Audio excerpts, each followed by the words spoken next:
Oke, selamat pagi, selamat siang, selamat malam, dan adik-adik semua. Pada kesempatan kali ini, kakak akan menjelaskan terkait materi garis dan sudut. Nah, pada hari ini kita akan belajar tentang garis dan sudut. Nah, apa aja sih yang akan kita pelajarin hari ini? Nah, yang akan kita pelajarin untuk bab garis dan sudut itu ada banyak topik. Yang pertama ada mengenal garis, ada mengenal hubungan antar garis. Yang ketiga adalah hubungan antar garis, titik, dan bidang. Kemudian kedudukan garis, ada perbandingan luas garis. Ini yang untuk garis.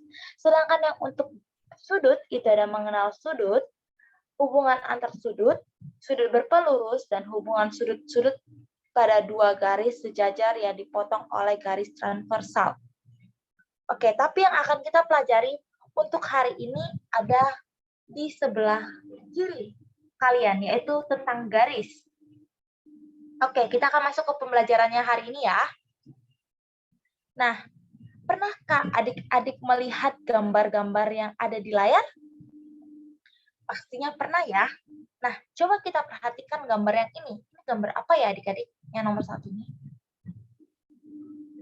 Oke, sebentar. Ternyata yang gambar nomor satu ini gambar jalan lalu lintas.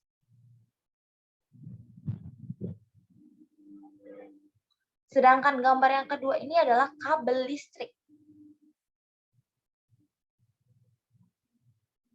Yang ketiga ini apa? Ini adalah rumah. Yang keempat ini apa ya, Kak? Ini kita ibaratkan aja lah sekolah ya, adik-adik ya. Sekolah. Yang kelima apa ya, Kak? Yang terakhir apa ya, Kak? Yang terakhir ini adalah gunting. Ternyata contoh-contoh ini merupakan contoh-contoh nyata yang bisa kita lihat. Coba ya. Ternyata kita bisa narik sebuah garis di sini adik-adik. Oke, garis apa sih Kak yang bisa ditarik gitu? Ini adik-adik, ini jalan raya ini kan kita bisa tarik garis lurus. Bentar.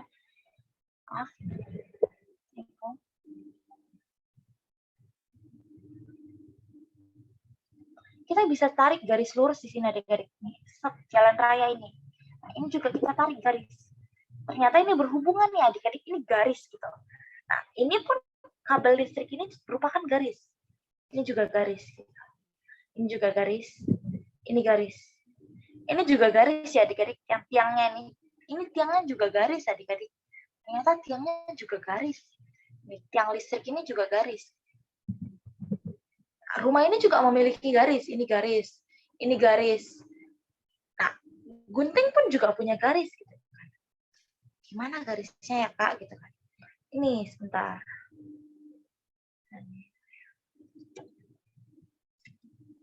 Oke, sebentar.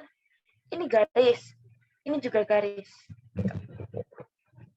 Ternyata dalam kehidupan sehari-hari, kita sering menjumpai garis. Selain itu, kita juga menjumpai sudut ya adik-adik. Nah, perpotongan dari dua garis ini, sebentar. Dua garis pada gunting itu ternyata dia membentuk sebuah sudut adik-adik. Sebentar. Ternyata dia membentuk sebuah sudut. Ini sudutnya di sini. Sudut. Ternyata sudut dan garis itu sangat dekat dengan kehidupan kita sehari-hari. Oke, kakak next.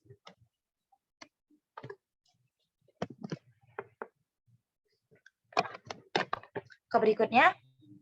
Nah, kita akan mengartikan apa sih pengertian pangkal dari titik, garis, dan bidang. Nah, kakak mau sebutin dulu. Ternyata pengertian pangkal itu adalah pengertian yang hanya bisa mendefinisikan melihat gambar gitu adik-adik. Jadi dari titik ini definisinya apa sih Kak? Definisinya itu titik itu dapat digambarkan dengan memakai tanda nokta. Nah, dan titik itu dinotasikan atau diberi nama dengan huruf kapital. Contohnya ini titik B. Nih, contohnya titik B. Kalian bisa buat juga ini nokta A. Pokoknya dia huruf kapital. Nah, ini titik A. Ini titik C.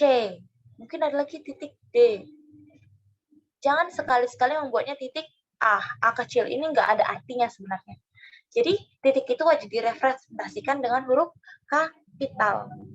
Nah, kemudian ada juga definisi dari garis. Sebuah garis dapat dinotasikan dengan huruf kecil. Nah, dinotasikan dengan huruf kecil tuh seperti gambar di sampingnya. Oke, sebentar. Gimana ya, Kak? Gitu.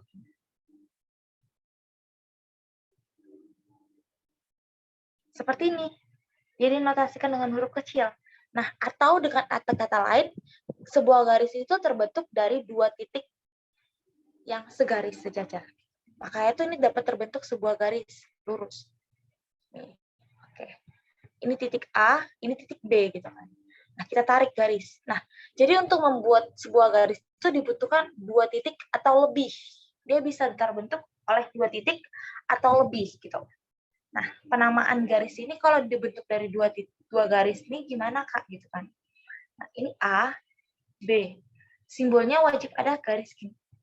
Tanda panah kanan kiri itu apa sih gunanya, Kak? Tanda panah kanan dan kiri itu gunanya untuk menandakan bahwasannya garis itu tidak memiliki ujung atau dia dapat diperpanjang tanpa tak terbatas. Nah, kemudian yang ketiga, kita akan mendefinisikan ruas garis. Ruas garis itu dapat dikatakan juga dengan segmen garis. Nah, simbol dari segmen garis itu gini adik-adik. Sebentar.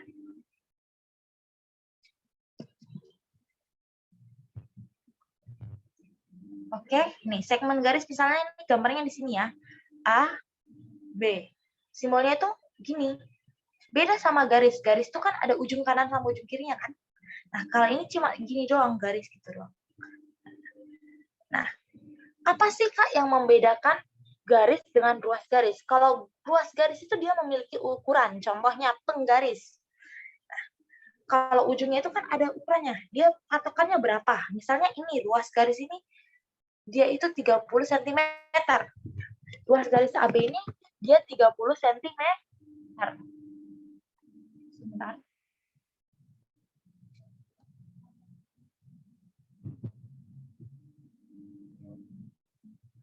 Oke, jadi luas garisnya 30 cm. Sebentar.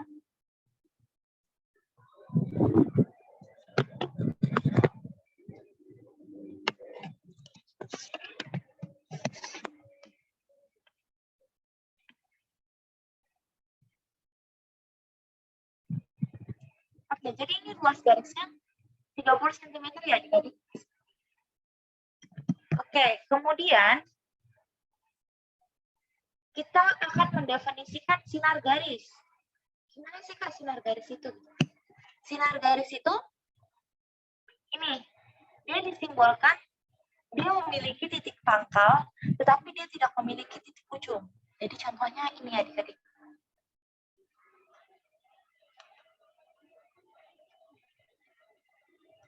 Ini titik pangkalnya. Titik pangkalnya itu di A, kalau di gambar yang pertama. Ini titik ujung. Titik ujungnya itu tak terbatas. Titik ujung. Ini tadi titik pangkal. Jadi penulisannya itu gini. Titik pangkal dahulu, baru titik ujung. Nah, arahnya itu gitu. Jadi arahnya itu yang ada tanda panah gitu, itu artinya dia tak terbatas. Nah, sedangkan yang sinar garis BA, berarti titik pangkalnya ada di B, dan titik ujungnya di A. Nah, tanda panahnya seperti ini. Jadi penulisan sinar garis itu ada di gini, sinar garis BA, atau kita berapa simbolkan langsung BA. Nah, ini artinya udah tahu bahwasanya pangkalnya itu di B dan ujungnya itu di A. Nah, kakak ingin tanya, apakah sinar garis ini sama dengan yang di samping? Apakah ini sama dengan ini? Iya, ini sama ya adik-adik, karena dia memiliki titik pangkalnya di B dan titik ujungnya di A. Walaupun arahnya berbeda, tapi ini sama artinya. Ini B, A. Sinar garis BA. Seperti itu. Nah, demikian juga dengan ini. Kalau kakak buatnya di sini A, di sini B, tapi di sini ada tanda panah, berarti ini kan ujungnya di B, pangkalnya di A, berarti A, B. Seperti itu. Ini sama dengan ini artinya, dan ini sama dengan ini artinya. Seperti itu adik-adik. Oke, kita next. Kemudian ada definisi dari bidang. Bidang datar merupakan suatu daerah yang dapat diperpanjang dan lebarnya tak terbatas. Contoh nih, kertas.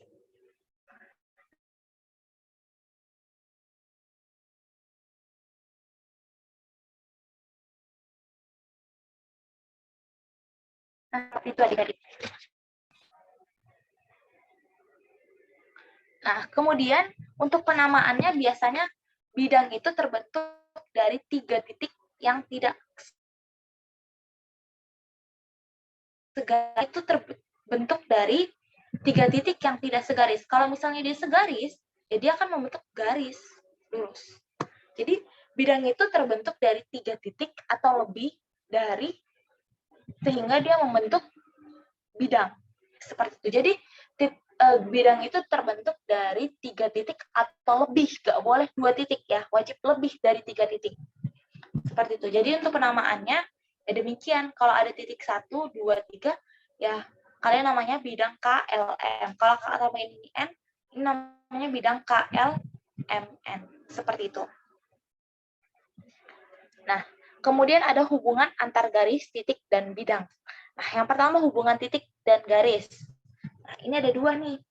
Yang pertama, ini titiknya A kan, titik A pada bidang. Titik A pada garis L. Dia terletak pada garisnya. Sedangkan yang B, yang ini, yang kedua,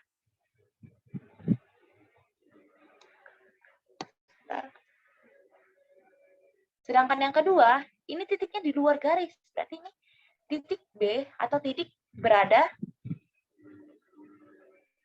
di luar garis. Seperti itu.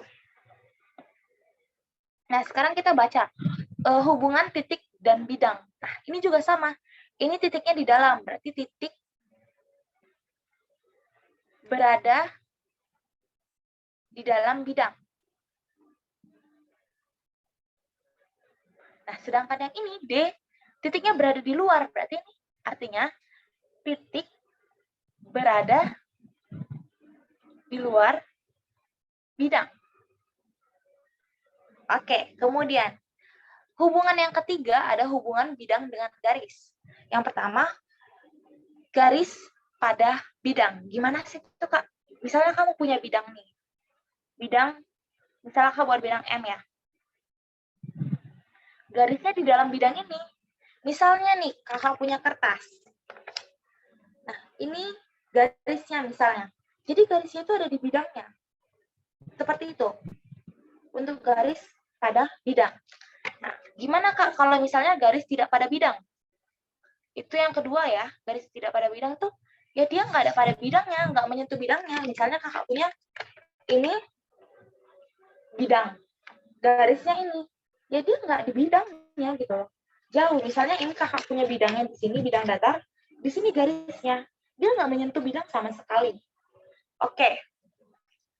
Kemudian yang ketiga adalah garis menembus bidang. Itu gimana Kak? Jadi misalnya ini bidang ya, bidang M. Ini garisnya tuh menembus. Ini garis L.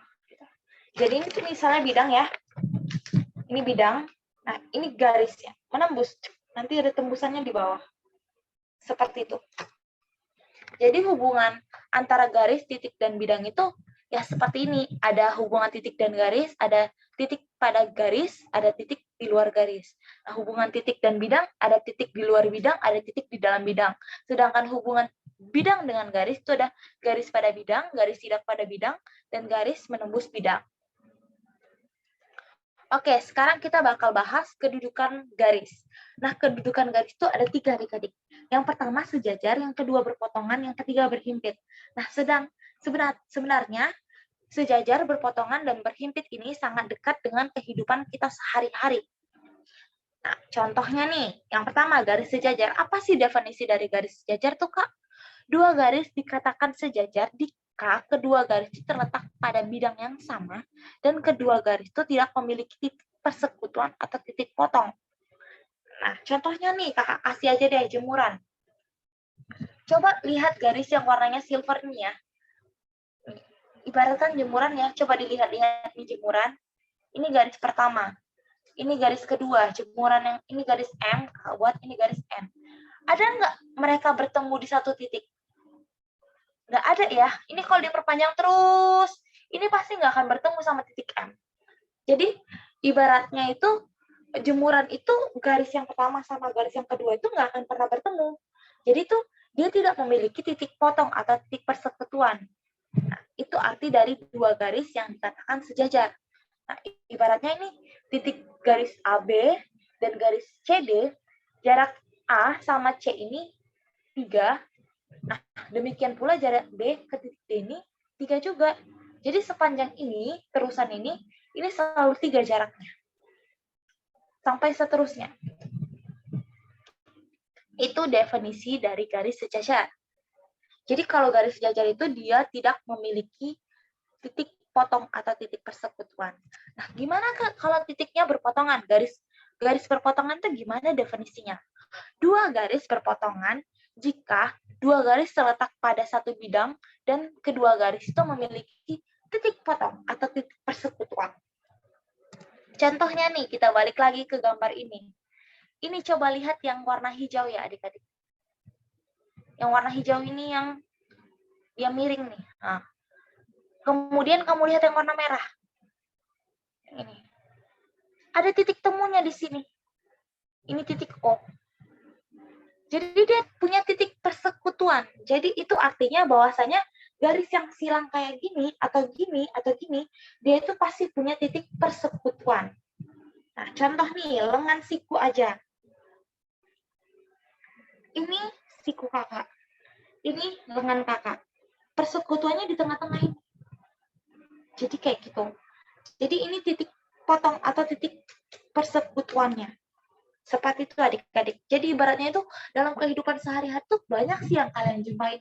Contoh nih, kalian bisa lihat garis yang ada di sudut atap rumah sama ujung kanan kiri. Pokoknya yang bertemu gitu, ini juga merupakan titik persekutuan. Seperti itu. Jadi titik persekutuan, dua garis dikatakan berpotongan itu jika dia memiliki satu titik persekutuan. Nah, gimana Kak kalau berhimpit? Dua garis dikatakan berhimpit jika semua titik yang ada pada garis tersebut juga ada di garis lainnya. Contoh nih, Kakak punya garis L.